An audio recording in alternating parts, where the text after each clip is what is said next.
राम राम खमा गणी। आज का हमारा टॉपिक है प्रत्याहार। जैसा कि पिछला जो टॉपिक हमने किया था वो था हमारा माहेश्वर सूत्र। माहेश्वर सूत्र जो है उसके अंदर जो हमने 14 सूत्र पढ़े थे, उन सूत्रों की क्या यूज है, किस लिए वो किए जाते हैं। तो सबसे पहला तो यूज वो प्रत्याहार बनाने के लिए। और प्रत्याहार का काम क्यों है? प्रत्याहार का जो काम है वो संक्षिप्त करने की प्रक्रिया है।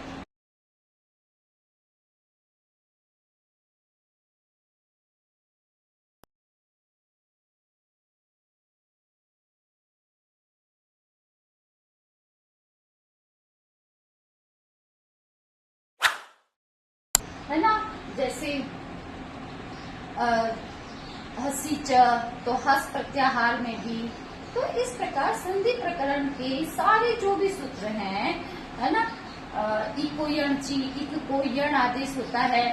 क्या है इक, क्या है यण? तो इक यण आदि क्या है? प्रत्याहार है। इक प्रत्याहार को यण प्रत्याहार आदेश हो जाता है, पर संज्ञा होती है ना। जैसे हसी च तो हस प्रत्याहार में भी। तो इस प्रकार संधि प्रकरण के सारे जो भी सूत्र हैं, है ना, इको यण ची, इक को यण आदेश होता है। क्या है इक, क्या है यण? तो इक यण आदि क्या है? प्रत्याहार है। इक प्रत्याहार को यण प्रत्याहार आदेश हो जाता है, पर कोई भी असमान अच रहते, अच क्या है यहाँ पर? प्रत्याहार है। तो इन प्रत्याहारों का उपयोग संस्कृत व्याकरण में विशेष रूप से हमें समझना बहुत जरूरी है, क्योंकि अगर हमने प्रत्याहार नहीं समझा है मतलब हमने संस्कृत व्याकरण ही नहीं समझी है। तो यहाँ पर हम शुरू करते हैं।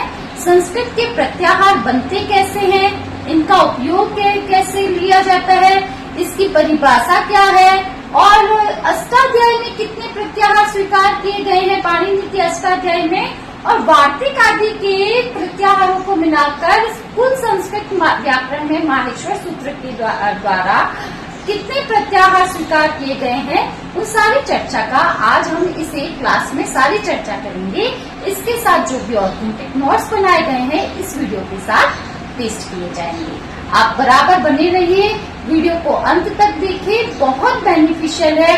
प्रत्याहार से संबंधित विभिन्न परीक्षाओं में जितने भी प्रश्न आए हैं ये सारे वो ही प्रश्नों के टॉपिक्स बनाए हुए हैं। जैसे प्रत्याहार को समझते हैं। प्रत्याहार का जो सूत्र है संज्ञा प्रकरण में आदिर अंत्येन सहिता।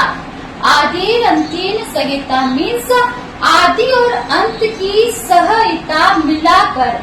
आदि मतलब प्रारंभिक वर्ण, अंतिम मतलब अंत्य मतलब अंतिम वर्ण। प्रारंभिक वर्ण से लेकर अंतिम वर्ण जो इत संज्ञक है, अंतिम अल की इत संज्ञा होती है, जो अंतिम इत संज्ञक वर्ण है वहां तक वर्ण मिलाकर प्रत्याहार कहलाते हैं।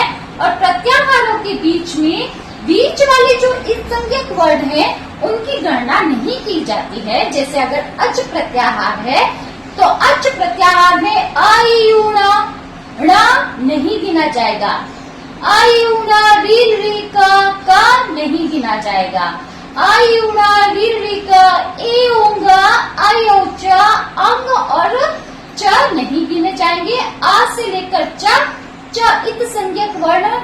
और जो प्रत्याहार का जो निर्माण है वो इत संज्ञक वर्ण के अंत पर ही होगा, बीच वाले किसी पर भी अंत पर नहीं होगा। और जैसे अगर हम सूत्र बनाते हैं आई उना रील री, तो अलरी जैसा कोई सूत्र नहीं होता है।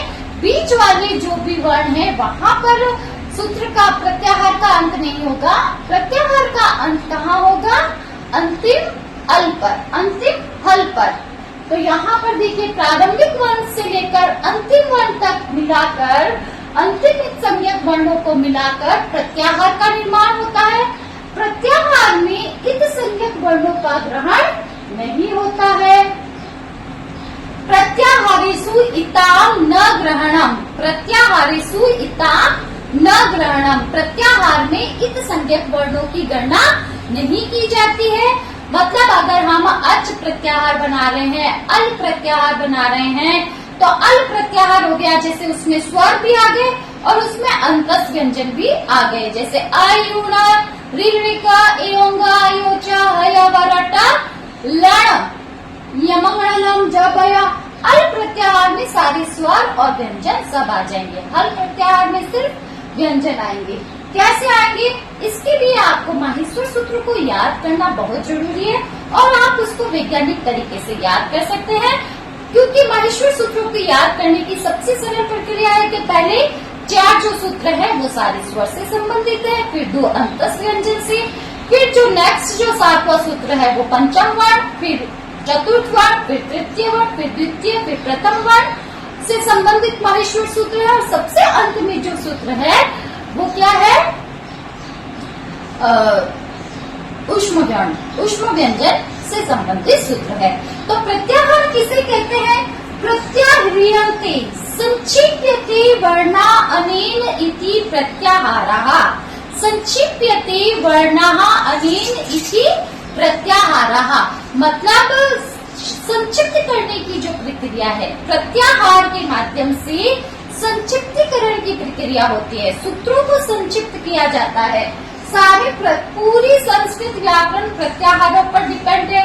प्रत्याहार आपने समझ लिया, आपने संस्कृत व्याकरण समझ लिया। अब आपके आगे सूत्र आ गया, अलादि, उलादि, अचादि, इकादि। तो ये सब क्या है? प्रत्याहार है। अगर आपने माहेश्वर सूत्र याद किए हुए हैं तो अगर अच प्रत्याहार कह दिया तो आप मन में अपने माहेश्वर सूत्रों को पढ़ेंगे। अ से लेकर च तक के बीच में जो भी वर्ण आ रहे हैं वो सारे अच प्रत्याहार के हैं। सिर्फ इस संज्ञक वर्णों को छोड़ देंगे। जैसे कि यहाँ पर देखिए, जैसे अच प्रत्याहार में अयु है वो नहीं गिना जाएगा, रिल रे का जो है नहीं गिना जाएगा, एओंग है अंग है नहीं गिना जाएगा, आई औ च जो है हलंकित संज्ञक हो गया, उसको गिना नहीं जाएगा लेकिन गणना की जाएगी अच प्रत्याहार। अंतिम जो इस संज्ञक वर्ण है उसको बोला जाएगा लेकिन वर्णों में गणना नहीं की जाएगी। संक्षिप्यते वर्णाः अनेन इति प्रत्याहारः। संक्षिप्यते वर्णा। अब देखिए most important first grade pay पूछा गया, नेट में पूछा गया, स से अंत होने वाले कितने प्रत्याहार हैं। अब आप ये सारे फैक्ट्स हैं, इनको याद भी रखने होते हैं। अगर हम दिमाग में अगर प्रत्याहारों को गिनने लग जाएंगे तो ये पॉसिबल नहीं है।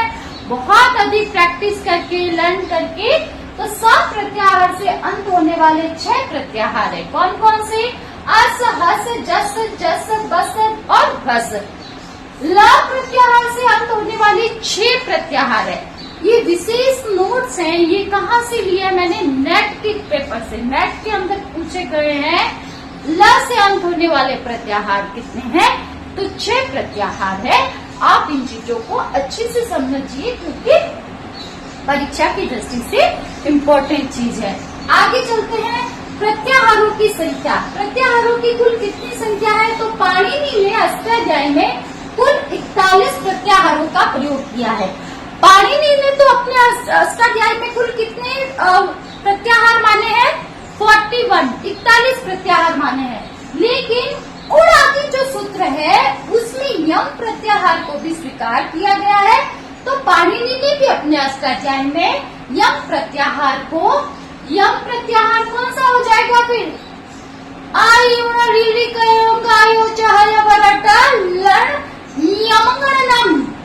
तो य से लेकर म तक जो पंचम अक्षर होते हैं उनको यमंगणनम।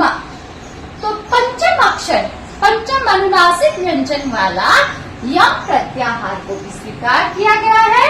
तो अब पाणिनि के मत में कुल 42 प्रत्याहार थे।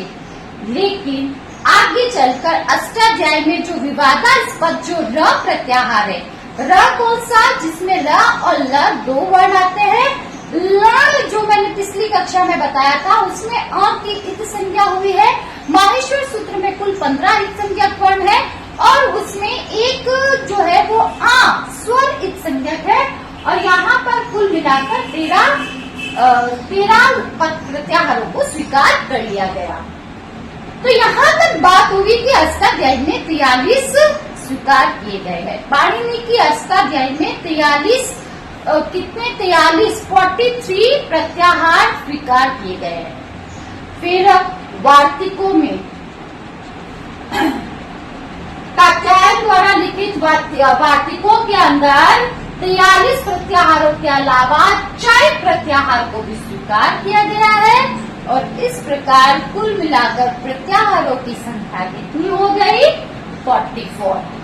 44 एक वार्तिक में जोड़ा गया है 4 प्रत्याहार और 44 प्रत्याहार की गणना स्वीकार की गई और निष्कर्ष रूप से कहा जा सकता है कि व्याकरण में माहेश्वर सूत्रों के आधार पर कुल 44 प्रत्याहार है। ऑथेंटिक प्रश्न पूछा जाए माहेश्वर सूत्रों के आधार पर कुल कितने प्रत्याहार स्वीकार किए गए हैं? 44। पाणिनि की अष्टाध्यायी के अनुसार, स्पष्ट रूप से प्रश्न हो, पाणिनि की अष्टाध्यायी के अनुसार कुल कितने प्रत्याहार स्वीकार किए गए हैं? तो वो 43 है। पाणिनि की अष्टाध्यायी में पहले 41 थे, 41 थे, फिर एक यम प्रत्याहार को भी स्वीकार किया गया। हाँ भाई, पंचम अनुनासिक व्यंजन के लिए एक अलग सेपरेट हो सकता है, यम प्रत्याहार को स्वीकार किया गया। फिर एक र प्रत्याहार को भी स्वीकार किया गया क्योंकि उसमें र और ल दो लुंठित वर्ण जो हैं उनके लिए अलग से स्वीकार किया गया। और फिर जो है प्रत्याहारों की संख्या कितनी मानी गई थी अष्टाध्यायी में? 43। कात्यायन द्वारा रचित वार्तिकों के अंदर क्या हुआ था? फिर 4 प्रत्याहार को भी स्वीकार किया गया है। तो माहेश्वर सूत्रों के आधार पर कुल मिलाकर 44 प्रत्याहार स्वीकार किए गए हैं। ऑथेंटिक 44 माहेश्वर सूत्रों के आधार पर, 44 और पाणिनि की अष्टाध्यायी में 43। तो यहाँ तक मैंने आपको प्रत्याहार से संबंधित सारी बातें बताई है। अभी जो नेक्स्ट आपकी जो स्लाइड आएगी उसमें मेन जो भी प्रत्याहार है वो सारे बता जाएंगे, क्योंकि प्रत्याहार जो है दोस्तों वो संस्कृत का आत्मा है, संस्कृत व्याकरण की आत्मा है। इसके बिना ना तो संधि समझ सकते हो आप, ना समास समझ सकते हो, ना कारक, ना कोई भी व्याकरण आदि प्रक्रिया संभव है प्रत्याहारों के बिना। तो इसीलिए संज्ञा प्रकरण को शुरू करने से पहले माहेश्वर सूत्र, प्रत्याहार, अभिन्न, आदेर, अंत्यन, संहिता, प्रत्याहार निर्माण जो सूत्र है, प्रत्याहारों का निर्माण करने वाला सूत्र संज्ञा प्रकरण में ही आता है। तो सबसे पहले व्याकरण के अंदर हमें, संस्कृत व्याकरण में हमें ऑथेंटिक रूप से व्याकरण का जन्म कैसे हुआ, माहेश्वर सूत्र, प्रत्याहार और फिर संस्कृत वर्णमाला अष्टाध्यायी के अनुसार और पतंजलि के अनुसार अलग अलग पर्सपेक्टिव से हमें देखना होगा। और उसके बाद में संज्ञा प्रकरण से लेकर संधि प्रकरण, ये सारी चीजें क्रमबद्ध रूप से चलेगी।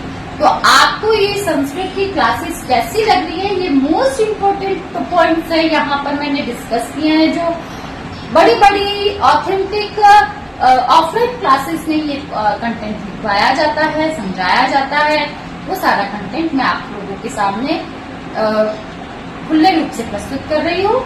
मुझे इसका कोई भय नहीं है और आप सभी इसको बहुत ही मन लगाकर पढ़े, समझे और आपका श्योर सिलेक्शन होगा अगर आप शिद्दत से इस परीक्षा में लग गए हैं। आप एक परफेक्ट दिनचर्या बनाइए अपनी, उसमें आप टाइम शेड्यूल कीजिए। जैसे कि सुबह का अगर जल्दी उठने का समय है तो उसमें आप फर्स्ट पेपर को दे सकते हो, बीच का जो समय है उसमें आप सब्जेक्ट को दे सकते हो, फिर आप कुछ टीचिंग मेथड आदि है उसके लिए भी आप अलग से टाइम सेट कीजिए और उस टाइम टेबल को फॉलो कीजिए। और एक बार अगर आपने टाइम टेबल बनाकर उसको एक दिन भी चूक दिया, अगर आपने एक दिन भी फॉलो नहीं किया, तो फिर मान के चलिए जो अनफॉलो करने वाली आपकी जो आदत है ना वो बनी रहेगी आपकी। फिर चलो उस कल भी तो छोड़ा था, आज और छोड़ देते हैं, तो ये जो आदत है उसको आपको स्ट्रिक्ट करके स्ट्रिक्टली आपको फॉलो करना पड़ेगा। जैसे अगर हम जॉब करते हैं, सर्विस करते हैं, तो हम स्ट्रिक्टली वहां पर जाते हैं, पंक्चुअलिटी के साथ जाते हैं, क्योंकि उसके साथ हमारा मोटिव जुड़ा हुआ है कि हमें अर्निंग करनी ही है ना। तो ये भी आपको एक स्ट्रिक्टली फॉलो करके अगर आप चलते हो और अपने प्रति निष्ठुर हो जाते हो एक बार के लिए कि मैं कैसा दिख रहा हूँ, मैं मोटा हो गया, मैं पतला हो गया, पढ़ाई करते करते मैं इस तरीका का हो गया, मेरी शेविंग हो गई, ये बढ़ गई, या फिर मेरे इस तरीके से गर्ल्स है तो वो पार्लर नहीं गई, कोई बात नहीं। आप अगर 6 महीने के लिए अच्छे से तैयारी कर लेते हो तो आपका सिलेक्शन पक्का है। तो इस प्रकार सिलेक्शन वाली जो ये जो एमए के अंदर जो बच्चे बैठ रहे हैं, एमए प्रीवियस ईयर के है, एमए फाइनल के है, जो फर्स्ट ईयर देना चाहते हैं, रीट है, रीट में जिनका बीएड का लास्ट ईयर है, मैं कहती हूँ कि उनको भरना चाहिए, क्योंकि विद्यार्थी आते आते 6 महीने हो जाएंगे और आपको पक्के जब तक आपकी रिजल्ट आएगा तब तक आपके पास मार्कशीट जरूर होगी, तो आपको वो भरना चाहिए, तैयारी भी जोरों से करनी चाहिए। इसी आशा के साथ, इसी उम्मीद के साथ कि आपको मेरी वीडियो पसंद आ रही है, चैनल को सब्सक्राइब करें, लाइक करें, शेयर करें और अपना प्यार और स्नेह बनाए रखें। और इसके जो ऑथेंटिक नोट्स है इस वीडियो के साथ में जोड़ दिए जाएंगे। आप उनसे अच्छे से नोट्स बनाइए, लिखें और उन्हें समझें और उनको बार बार रिपीटेशन में लीजिए, क्योंकि ये जो प्रक्रिया है बार बार रिपीटेशन से ही याद होती है। धन्यवाद। राम राम।